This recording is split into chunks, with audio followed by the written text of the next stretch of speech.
ये वालिद साहब है जी अब्बास कियानी साहब, ये असगर कियानी मज़हर कियानी के भाई हैं जो शहीद हुए हैं। तो बहुत सी जानें उन्होंने बचाई हैं, उनकी वजह से जी हाँ, बहुत से जानें बची। ये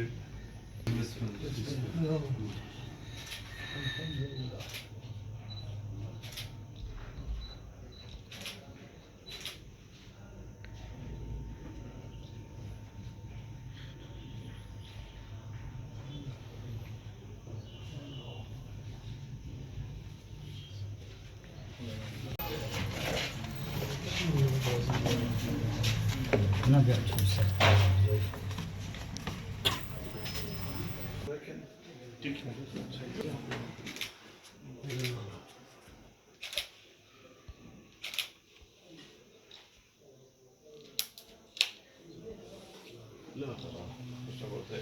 बहुत बड़ा सालिया है।